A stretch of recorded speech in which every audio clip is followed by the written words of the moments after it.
wabarakatuh. Kami dari kelompok 11 Sosiologi akan membahas strategi sosial dan perubahan sosial.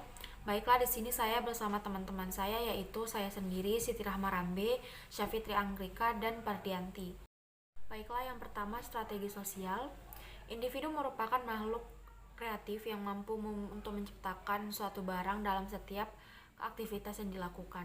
Sejalan dengan itu, pada teori tindakan sosial dikemukakan oleh Max Weber bahwa seseorang melakukan tindakan ada tujuan yang akan dicapai dan manusia makhluk yang kreatif. Paradigma tersebut menggambarkan seseorang melakukan tindakan karena ada tujuan. Misalnya, si Selby pergi ke pasar. Kepergian si Selby ke pasar ada tujuan atas tindakan yang dilakukan. Apakah untuk membeli barang atau hanya ingin melihat suasana pasar maupun melakukan pengamatan di pasar.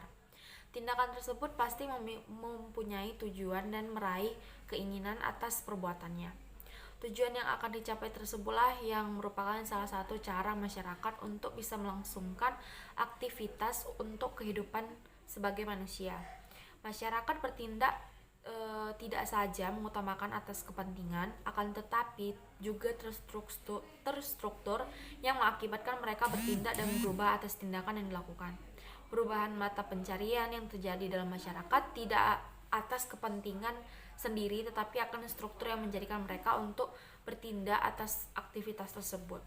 Misalnya, masyarakat Desa Putri Puyuh melakukan perubahan mata pencaharian akibat adanya kebijakan yang telah diatur oleh pemerintah dalam menghasilkan pendapatan kehidupan. Baiklah, yang selanjutnya yaitu strategi interaksi. Seseorang memahami sosiologi tidak hanya melihat masalah sosial pada satu sisi, melainkan banyak sisi yang mempengaruhi seseorang untuk melakukan tindakan. Tindakan tersebut tidak hanya dilakukan sendiri, pasti ada pengaruh yang besar, sehingga seseorang mengambil sikap dan pilihan hidup dalam mencapai standar kehidupan yang baik. Sudut pandang sosiologi bahwa topik kajian interaksi sosial cukup menarik untuk kita bahas karena terkait perubahan sosial yang terjadi, sebuah proses membentuk kenyataan sosial. Memahami itu semua bahwa interaksi sosial sebagai jalan yang luas dan sebagai dasar untuk berpijak atas peristiwa yang terjadi. Secara teoritis terdapat dua syarat terjadinya interaksi sosial, yaitu kontak dan komunikasi.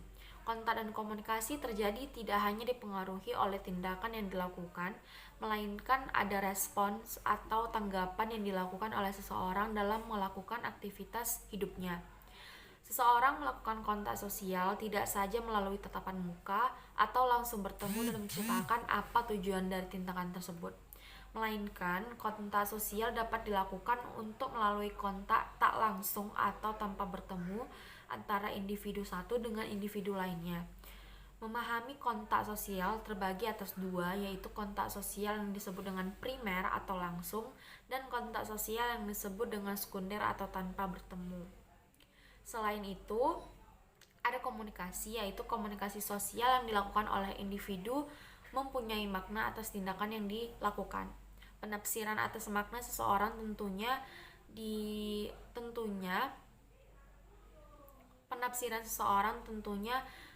dipengaruhi oleh kontak sosial yang dilakukan. Individu akan mempunyai penafsiran yang berbeda-beda jika ia melihat warna, jika ia bertemu dan melakukan komunikasi, maka penafsiran atas sesuatu akan sama dan mereka melakukan penafsiran secara langsung atas warna tersebut. Kontak yang bersifat sekunder akan membawa penafsiran yang berbeda atas tindakan dan apa yang mereka pikirkan, karena mereka tidak melihat apa yang terjadi dalam aktivitas kehidupan. Komunikasi mempunyai syarat dan makna yang tidak sama karena komunikasi dilandasi dengan simbol yang melakukan dan penilaian makna. Nah, dari penjelasan yang saya jelaskan itu memiliki makna bahwa seseorang melakukan interaksi sosial dalam kelompok berbagai cara. Pendekatan tersebut dipengaruhi oleh situasi di mana mereka berada dan adakala dilandasi oleh karena kerjasama dan juga terjadinya kompetisi. Strategi interaksi adalah cara yang dilakukan oleh seseorang dalam kelompoknya yang dilandasi bentuk kerja atau sama persaingan atau tindakan yang dilakukan. Baiklah, sekian dari strategi sosial dan strategi interaksi. Selanjutnya saya akan menjelaskan tentang strategi perubahan sosial. Memahami strategi perubahan sosial merupakan kajian yang harus kita pahami untuk dalam aktivitas perubahan yang terjadi dalam kehidupan masyarakat. Ada beberapa strategi perubahan sosial, yaitu yang pertama, strategi fasilitatif.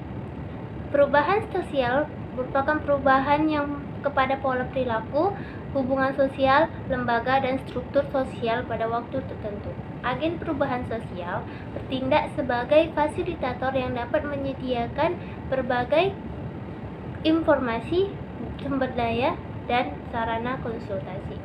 Strategi fasilitatif memerlukan waktu yang panjang dalam melakukan perubahan sosial yang terjadi dalam kehidupan masyarakat. Perubahan sosial tidak akan terjadi dalam masyarakat apabila ada hambatan yang terjadi pada aktivitas tersebut. Selanjutnya, strategi radioaktif.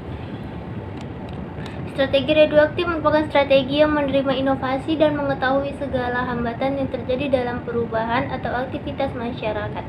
Strategi radioaktif misalnya masuk dalam bidang pendidikan, keterampilan, dan sebagainya. Dalam pelaksanaan strategi tersebut melalui program yang telah direncanakan, terstruktur, terpola dan terpola dengan baik. Strategi ini akan lancar apabila segala hambatan bisa diketahui dengan baik dan tidak secara emosional. Selanjutnya, strategi persuasif. Strategi persuasif merupakan strategi membujuk. Artinya, pada strategi ini mengupayakan masyarakat dengan cara membujuk dalam melakukan perubahan. Cara ini dilakukan menyusun dan membujuk masyarakat secara emosional atau dengan perasaan yang mendalam terkait dengan keterlibatan perasaan atau dengan mempertimbangkan nilai-nilai lokal yang berkembang dalam masyarakat.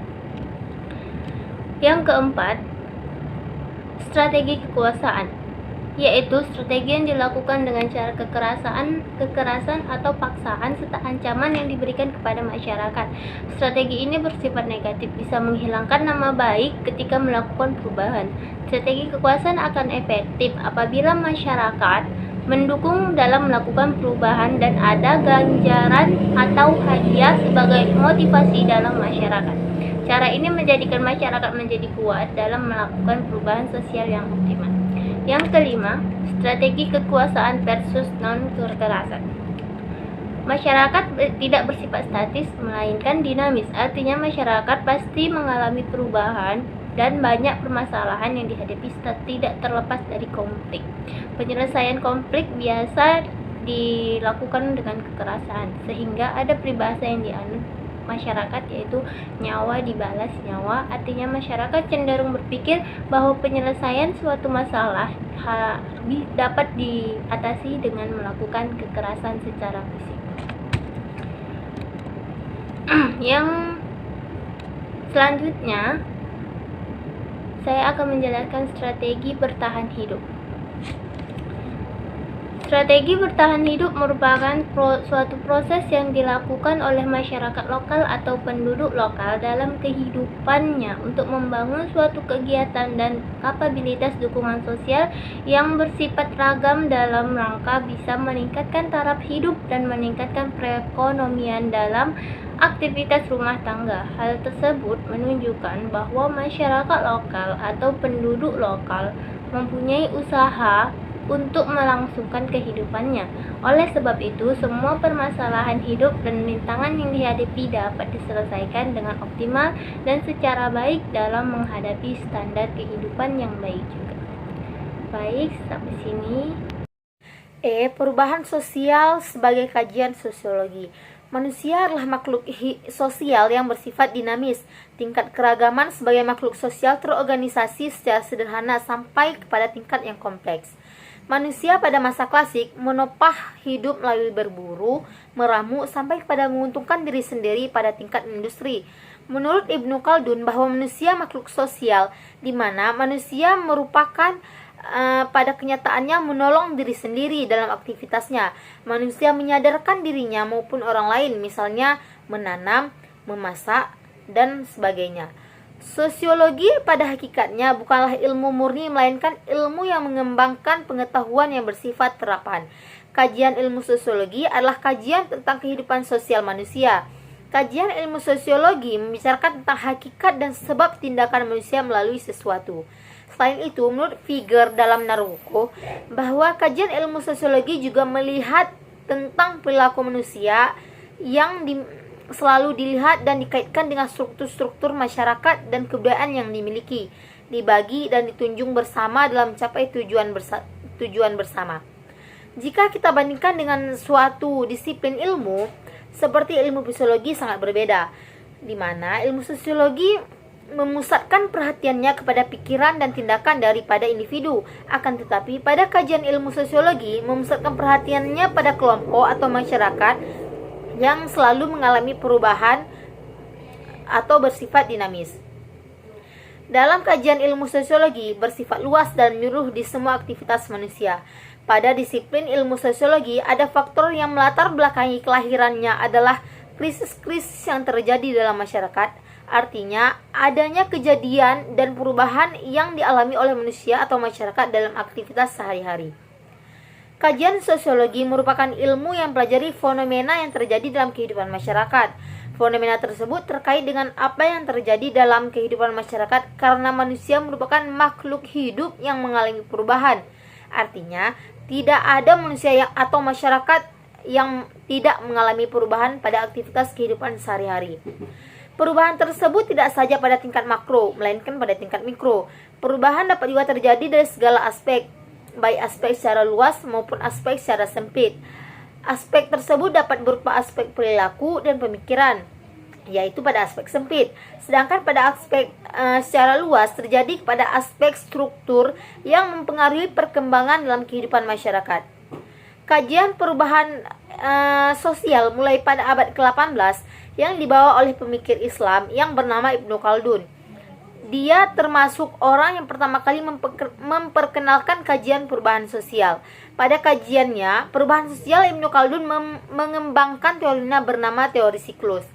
Masyarakat mengalami perubahan dari masyarakat nomaden sampai kepada masyarakat menetap. Kajian perubahan tersebut tidak saja dipengaruhi oleh Ibnu Khaldun, akan tetapi banyak para ahli sosiologi tentang perubahan sosial, terutama pada abad ke-19 sampai abad ke-20. Strategi menghadapi perubahan sosial. Strategi struktur pada Melayu desa. Menaiki strategi struktur merupakan salah satu strategi yang digunakan untuk bisa melakukan aktivitas ekonomi dalam rangka perubahan sosial. Strategi struktur adalah strategi perilaku seseorang akibat perubahan mata pencaharian dalam aktivitas seharinya.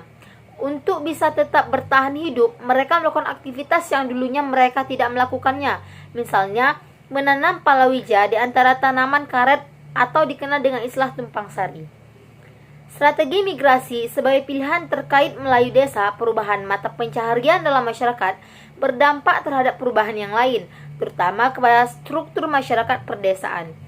Masyarakat yang teratur dan damai mengalami perubahan mata pencaharian jika mata pencaharian telah berubah secara cepat dan berdampak terhadap ekonomi. Perubahan ekonomi merupakan sebab utama terjadinya perubahan pendapat dalam kehidupan masyarakat. Hal ini terkait bahwa ekonomi sebagai sumber masyarakat untuk tetap bertahan hidup. Pola nafkah ganda. Melayu desa saling melengkapi berbicara mengenai pola nafkah ganda.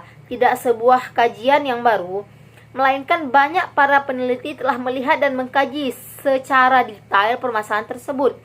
Ini terkait dengan kajian kemiskinan, di mana para peneliti melihat strategi yang digunakan orang miskin untuk mengatasi kemiskinan, misalnya dalam kajian Ihromi, bahwa dalam mengatasi kemiskinan, langkah yang dilakukan adalah melibatkan seluruh keluarga dalam aktivitas ekonomi, terutama pada sektor pertanian di Jawa. Pada sektor tersebut, orang Jawa melakukan strategi untuk bisa bertahan hidup akibat kemiskinan. Selain itu, pada kajian pola nafkah ganda pada pekerja pabrik, di mana para pekerja tersebut berusaha menemukan dan mencarikan pekerjaan yang lain akibat penghasilan pekerjaan sebagai pabrik tidak mencukupi segala kebutuhan keluarga, sehingga langkah yang dilakukan dengan pola nafkah ganda untuk bisa bertahan hidup Selain itu, pada kajian pola nafkah